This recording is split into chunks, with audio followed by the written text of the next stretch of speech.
तो कैसे हैं बच्चों? चलिएगा स्टार्ट करते हैं केमिस्ट्री का लेक्चर नंबर 7 चैप्टर नंबर 2 परमाणु संरचना एटॉमिक स्ट्रक्चर। कॉन्सेप्टों से भरा हुआ लेक्चर है ये भी। जल्दी जल्दी से स्टार्ट कर देते हैं क्योंकि बहुत सारे पढ़ाई करनी बाकी है अभी हमारी। इसका पहला क्वेश्चन देखते हैं जिसमें हमसे कह रहा है, देखिएगा अगर किसी बच्चे ने इससे पिछले वाला लेक्चर नहीं देखा तो वो जाकर देख लें क्योंकि वो भी बहुत ज़्यादा इंपॉर्टेंट है। ये सारी बातें वहाँ भी बहुत ज़्यादा डिस्कस हो चुकी हैं, देख लें फटाफट जा करके। उसके बाद ये देखें 19K40 एक्चुअल में के जो है यहाँ पर क्रिप्टन के नहीं आता, KR होता। मिस्टेक बहुत करते हैं यार ये ल्यूसेंट वाले, मैं सुधारते परेशान हूँ, क्या करूँ इनका ल्यूसेंट वालों का। इससे पिछले वाले लेक्चर के अंदर भी ये क्वेश्चन गलत था, तो बहुत सारे ऐसे लेक्चर हो चुके हैं जिसमें एक आधा क्वेश्चन तो गलत मिल ही जाता है यार ल्यूसेंट वालों। प्लीज इस चीज को ध्यान रखो, बच्चे लोग हैं यार, याद कर लेंगे इनका तो कुछ सोचो। एक एक .1 की भी अगर कमी रह जाती है ना सिलेक्शन में तो फिर उसका तो बच्चे को ही पता रहता है भाई। तो ये है, इस क्वेश्चन में हमसे कह रहा है इलेक्ट्रॉनों की संख्या, 1000 बार बता चुका हूं, जितने इलेक्ट्रॉन होते हैं उतने ही प्रोटॉन होते हैं और ये परमाणु क्रमांक के बराबर होता है। जब इलेक्ट्रॉनों की संख्या पूछा तो इलेक्ट्रॉन कितने होंगे? 19।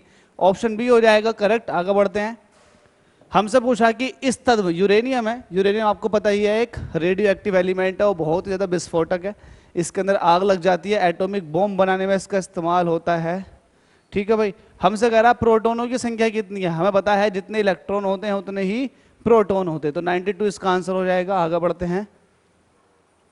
अगले क्वेश्चन में हमसे कह रहा है कि ये फिर से ले ले, देखो यूरेनियम, ये यूरेनियम का वो वाला समस्थानिक रेट जिसका 238 जो है वजन है, एटॉमिक वेट नंबर है। हमसे पूछा न्यूट्रॉनों की संख्या बताओ, आपको बता 238 के अंदर क्या होगा? 238 के अंदर प्रोटॉन भी होंगे, न्यूट्रॉन भी होंगे, और प्रोटॉन कितने होते हैं? एटॉमिक नंबर के बराबर होते हैं, तो प्रोटॉन की जगह रख दो 92, न्यूट्रॉन आपसे निकलवा रहा है 238। तो जब भी आपको न्यूट्रॉन निकालने होंगे तो 92 इधर को भेज दो, 238 में से 92 माइनस करो तो ये हो जाएगा 6 और ये हो जाएंगे 4 और ये 146, तो 146 का हो गया ये। हालांकि मैं बिना इसके भी सोल्व कर सकता था, लेकिन आप लोग स्टैंडर्ड समझो चीजों का। अगला क्वेश्चन, सोडियम परमाणु में कोर इलेक्ट्रॉनों की संख्या इंपॉर्टेंट है। कोर इलेक्ट्रॉन किसे बोलते हैं ये इंपॉर्टेंट है, ध्यान रखें। मैं आपको बता दूं सोडियम का परमाणु क्रमांक जो होता है वो 11 होता है, इसको Na से रिप्रेजेंट करते हैं, इसका मास नंबर 23 होता है। अगर इसके मैं इलेक्ट्रॉनिक कॉन्फ़िगरेशन लिखूं, लेकिन उससे पहले बोहर के अकॉर्डिंग 281 ये इसका जो हो जाएगा इलेक्ट्रॉनों के भरने का क्रम हो जाएगा। हमसे कह रहा है कि कोर में इलेक्ट्रॉन, एक्चुअल में जो बाह्य कक्षा में इलेक्ट्रॉन होते हैं जो हिस्सा लेते हैं बॉन्ड बनाने में, तो वैलेंसी में ये हिस्सा लेते हैं, तो इनको बोलते हैं वैलेंस इलेक्ट्रॉन। लेकिन इनके अलावा जो इलेक्ट्रॉन बचे हुए होते हैं ना, जो वैलेंसी में हिस्सा नहीं लेते, जो अंदर के इलेक्ट्रॉन होते हैं उसको बोलते हैं कोर इलेक्ट्रॉन। क्या बोलते हैं? Core electron. तो फिलहाल यहाँ पर कोर इलेक्ट्रॉनों की संख्या कितनी हो गई? 10, तो इसका 10 आंसर हो जाएगा। अगला क्वेश्चन देखो, है ना, कितने इजी हैं यार, आप लोगों के लिए इंपॉर्टेंट भी हैं, इजी भी हैं, चीजें समझ में भी आनी चाहिए आप लोगों के। अगला क्वेश्चन, किसी परमाणु का इलेक्ट्रॉनिक विन्यास ये है, बोहर के अकॉर्डिंग, इसमें संयोजी इलेक्ट्रॉनों की संख्या। इससे पिछले वाले क्वेश्चन में यही बताया, जो बाह्य कक्षा में इलेक्ट्रॉन होते हैं जो बॉन्ड बनाने में हिस्सा लेते हैं वही क्या होते हैं? संयोजी इलेक्ट्रॉन, जिसको वैलेंस इलेक्ट्रॉन बोलते हैं। तो 2, 8, 2 में ये 2 जो है ये वैलेंस इलेक्ट्रॉन का काम करेंगे, तो इस हिसाब से आंसर क्या हो जाएगा? डी। पूछे नहीं है किसी एग्जाम में, लेकिन ये वाला क्वेश्चन आरआरबी ने पूछ लिया 2004 में। क्या कह रहा है? निम्नलिखित में से 20 न्यूट्रॉन व 18 इलेक्ट्रॉन वाला कण कौन सा है? सिंपल सा क्वेश्चन है, देखो सेकंड में हो जाएगा। हमसे पूछा 20 न्यूट्रॉन और 18 इलेक्ट्रॉन। आपको पता है जितने इलेक्ट्रॉन होते हैं, इलेक्ट्रॉन मतलब एटॉमिक नंबर को हम नीचे दिखाते हैं। अब ये जो होते हैं ना, ये एटॉमिक नंबर होते हैं। अब यहाँ देख लो, यहाँ कौन सा ऐसा है जिसके अंदर 18 है, क्योंकि 18 इलेक्ट्रॉन होता है, फिर 18 वाला तो यही हुआ। और ये 1 सेकंड में आपका आंसर आ जाएगा अगर आप एग्जामिनेशन हॉल में बैठे हैं। तो इतने इजी क्वेश्चनों को यार क्यों छोड़े हम? तत्वों की प्रकृति को ज्ञात किया जा सकता है। ओ हो, ये इंपॉर्टेंट है, अच्छा क्वेश्चन है, आया है, हाँ आया है, 2005 में भी आया है, आरआरबी ने इसको 2005 में पूछा है। देखो आपको पता होगा इलेक्ट्रॉनिक कॉन्फ़िगरेशन, इसको बोलते हैं इलेक्ट्रॉनिक अभिविन्यास। ये थोड़ा काम का है, इलेक्ट्रॉनिक कॉन्फ़िगरेशन। अगर आपसे कहूं सोडियम का इलेक्ट्रॉनिक कॉन्फ़िगरेशन लिख के दिखाओ, तो मैं सोडियम के अंदर देखूंगा इलेक्ट्रॉन कितने? 11, तो उसके हिसाब से क्या हो जाएगा? उसके हिसाब से हो जाएगा 1s2, 2s2, 2p6, 6 4 10 11 इलेक्ट्रॉन है, तो उसके हिसाब से ये हो जाएगा 3s1। तो इससे ये पता लगा कि जो सोडियम की पोजीशन है वो तीसरे आवर्त में है, और ये एस विलोक का एलिमेंट है, एस में भी 1 लगा हुआ है, तो इसका मतलब ये पहले वाले एस के अंदर भी 2 ब्लॉक होते हैं ना, एक फर्स्ट है और एक सेकंड है। तो ये पता चला कि ये फर्स्ट वाले का एलिमेंट है। अगर आप देखेंगे फर्स्ट वाले ग्रुप में क्या क्या होता, तो आप कहोगे हाइड्रोजन, लिथियम, सोडियम, पोटेशियम, तो देखो है नहीं है सोडियम। तो एक्चुअल में अब ये इसकी प्रकृति कैसी होगी, ये मेटेलिक नेचर का होगा।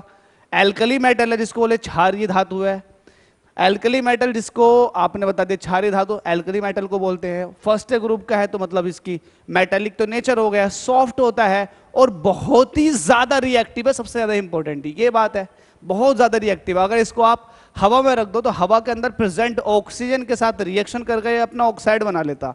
जब सोडियम को खुला हुआ छोड़ दोगे तो सोडियम ऑक्सीजन के साथ मिल करके अपना ऑक्साइड बना लेगा और आग लग जाएगी, आग लग जाएगी। तो इसका मतलब क्या हुआ, ये इलेक्ट्रॉनिक कॉन्फ़िगरेशन ही है जो ये बताएगा कि इसकी प्रकृति कैसी है। तो इसके हिसाब से जो ऑप्शन बनेगा मेरा, वो ऑप्शन बनेगा पहला वाला, कि इलेक्ट्रॉनिक विन्यासीकरण के द्वारा ही आप पता लगा सकते हो कि उसकी प्रकृति कैसी है। अगला क्वेश्चन, इसमें कह रहा परमाणु क्रमांक 20 वाले परमाणु का इलेक्ट्रॉनिक विन्यास। ओहो 20 को आप क्या दिखाओगे, पहली ऑर्बिट में कितने, 2, 20 का दिखाओगे आप पहली ऑर्बिट में 2। अरे क्या बना दिया भाई, ठीक है।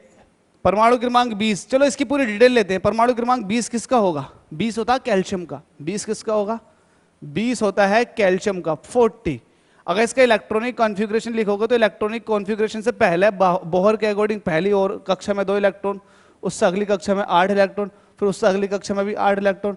अब जो बच्चे वो बाहर बाह्य कक्षा में हो जाएंगे, तो इसका मतलब इसके अंदर 4th ऑर्बिट है। तो चौथी ऑर्बिट का मतलब ये है कि चौथे पीरियड के अंदर कैल्शियम लाई करता। क्या ऐसा है क्या, तो देख लेते हैं। बेरिलियम, मैं देखो ये क्वेश्चन तो इजी है लेकिन मैं आपको बस बढ़ा के दिखा रहा हूं, बड़ा चढ़ा के दिखा रहा हूं। पहला पीरियड, दूसरा पीरियड, तीसरा, चौथा, चौथे पीरियड से डी ब्लॉक स्टार्ट होते हैं। तो ये हो जाएगा बेरिलियम, ये हो जाएगा मैग्नीशियम और ये हो जाएगा कैल्शियम। तो क्या कैल्शियम चौथे पीरियड में नहीं है, तो चौथा पीरियड का इससे पता लग गया।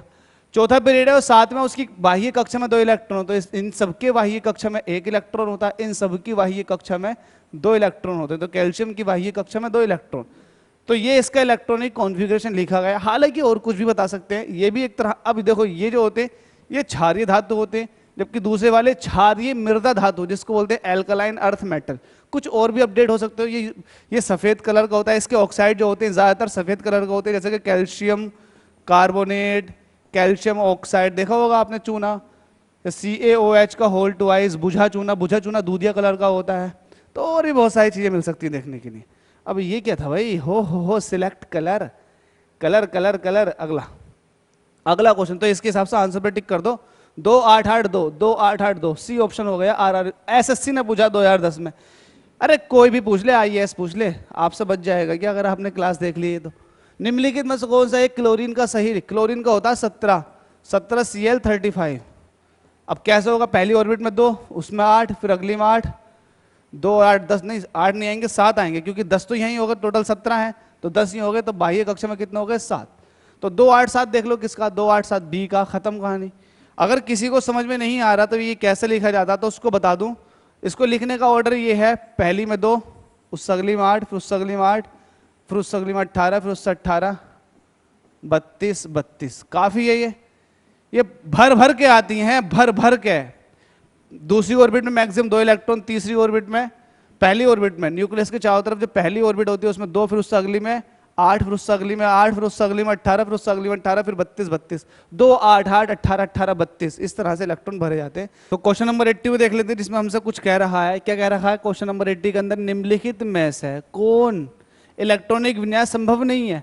अब कौन सा संभव नहीं है ये कैसे पता लगेगा, तो चलिए आप वाव की तरफ चलते हैं। आप वाव साहब ने भी कुछ कहा था इलेक्ट्रॉनिक कॉन्फ़िगरेशन को लेकर के।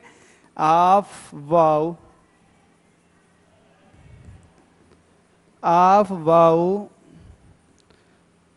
क्या कहा था इन्होंने कहा था इलेक्ट्रॉनों को ऑर्बिटल के अंदर उनके बढ़ते हुए एनर्जी के लेवल में रखा जाता है। कैसे? इसका मतलब जब ऑर्बिटल आने शुरू होंगे, जैसे कि 1s 2s 3s, तो इनमें जब हम रखना शुरू करेंगे इलेक्ट्रॉनों को, तो हम एनर्जी के बढ़ते हुए क्रम में रखना शुरू करेंगे। जैसे कि बता देता हूं, देखो कैसा आता है, यह आता 1s2, अब इससे ज्यादा जो एनर्जी है वो है 2s2 2p, इससे ज्यादा एनर्जी 2p6 की, फिर 3s2, फिर 3p6, 4s2, 3d10, 4p6। चलो इतने की बात कर लेते हैं। इसे हम कंबाइंड रूप से ऐसे भी दिखा सकते हैं, इसको ऐसे भी दिखा सकते हैं कि क्या 1s2 2s2 2p6, 3s2 3p6, 4s2 3d10 4p6, 5s2, और आगे भी चलता रहता है। हम इलेक्ट्रॉनों को ऑर्बिटल के अंदर एनर्जी के इंक्रीजिंग ऑर्डर में रखना शुरू कर देते हैं। अब मसला ये यहां नहीं है कि एनर्जी का लेवल कौन सा कम है कौन सा ज्यादा, उसने ये नहीं पूछा, उसने ये पूछा है हमसे सिर्फ कि बताओ इसमें से कौन सा संभव नहीं है। अगर आप बात करो 1s2 की, कलर चेंज कर लेते हैं, बात करो 1s2 की, क्या ये पॉसिबल नहीं है? ये तो पॉसिबल है, तो इसका मतलब ये सही आंसर है। हमसे कह रहा है 1s2 2s2 2p5, क्या ये पॉसिबल नहीं है? अगर इसको देखोगे 1s2 2s2 2p5, 2s2 2p5, इसमें 1 से लेकर 2 तक इलेक्ट्रॉन हो सकते हैं, इसमें 1 से लेकर 6 तक इलेक्ट्रॉन हो सकते हैं, तो ये भी पॉसिबल है। जब ये पूरा भर जाता है 1s2 पूरा भर जाता, 2s2 पूरा भर जाता है, तो ही p में आते हैं इलेक्ट्रॉन। तो भाई ये 1 से 2 और ये 1 से 6 पॉसिबल है, कुछ भी भर दो इसके अंदर, बिल्कुल सही है, ये भी सही आंसर है, ये भी सही। लेकिन अगर बात करोगे 1s2 2s2 2p6 3s1, क्या ये पॉसिबल है? 3s1 यस, इसमें 3s में 1 से लेकर 2 इलेक्ट्रॉन हो सकते हैं, तो ये भी पॉसिबल है। अगर बी को देखोगे, बी पॉसिबल नहीं होगा। क्यों नहीं होगा? क्योंकि 2p6 के बाद एनर्जी का जो लेवल है, 2p6 के बाद एनर्जी का जो लेवल है वो 3s2 का है, 3s2 के बाद 3p6 का है। लेकिन इन्होंने 2p6 के बाद 2p6 के बाद किसको रख दिया? डी को रख दिया। पहली बात, डी जो है वो 2 से स्टार्ट नहीं होता। अगर आपने देखा होगा डी जो स्टार्ट हुआ वो कहां से हुआ है? 3 से।